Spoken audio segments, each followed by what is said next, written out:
Hammaga salom do'stlar. Sizlar bilan birgalikda Hyper o'zicha. Bugun sizlar bilan Pojav haqida gaplashamiz. Pojav o'zi nima? Bugungi birinchi darsligimiz bo'ladi. Albatta Pojav nima uchun Play Marketda yo'q? Pojavda nima qilsa bo'ladi? Pojav nima? Pojav virusmi degan savollarga o'zimni shaxsiy javobini berib o'tib ketman. Pojavda nimalar qila olamiz degan fikrda. Endi qaranglar, Pojavga kirdingiz, sketchat qildingiz. U yerda nima qilasiz? U nima programma? Xullas hammasiga javob berib ketaman. Birinchi o'rinda biz Pojav Launcher nimaligini bilishimiz kerak. Aslida nima qila olishimiz ligini bilishimiz kerak. Men sizlarga bitta narsani aytaman. Pedroq va Java'ni bilasizlar. U misol uchun siz Pedroqda Java serveriga ulana olmaysiz, Java modlarini qo'sha olmaysiz. Lekin bu Pojav Launcher aynan Java da o'ynash uchun yaratilgan. Ya'ni siz Java da maza qilib o'ynaysiz. Java modlarini qo'sha olasiz, Java serverlarda o'yna olasiz. Xullas maza qila olasiz. Kompyuterda nima qildi bo'lsa, siz ham o'sha narsani qila olasiz. Lekin uning uchun kuchliroq telefoningiz bo'lishi kerak. Aslida u Pojav o'sha Minecraft Java Edition Pojav Launcher deb o'sha yaratilgan. Xullas kirish uchun.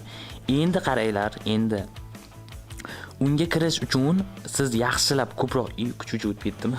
Xullas kuchuvchi qarang, meni yaxshilab eshit. Xullas qaranglar, unga kirish uchun nima qilishimiz kerak biza? Aslida olib qaraganda biz u Pojav Launcher hozirgi kunda Play Marketda yo'q. Sababi nimada? Sababi bu aniq emas. Ya'ni meni fikrim bo'yicha Pojav Launcherda yangilanishlar ketyapti. Shaderlar, hali OpenGLS degan narsa bo'ladi.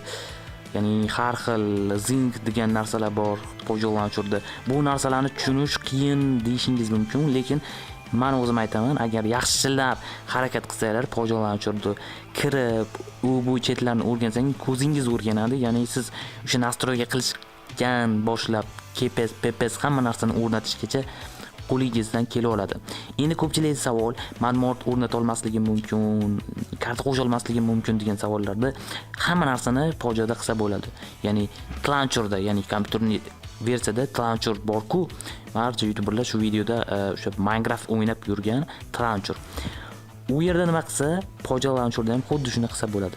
Faqat bitta narsani aytishim kerak. Siz kuchsiz telefonda Pojav Launcherni o'rnatib, kuchli modlar qo'shib o'yna olmaysiz. Uni ham o'zini limiti bor. Lekin men shuni aytaman, hozirgi kunda meni telefonim Pedroqda 60 FPS da ochib bersa maksimalli, Pojavda modsiz versiyada 1.12 versiyada 200 dan 300 gacha FPS gacha ochib beradi. Bu degani meni telefonim aslida sal kuchliroq bo'lganligi uchun shunaqa bo'ladi.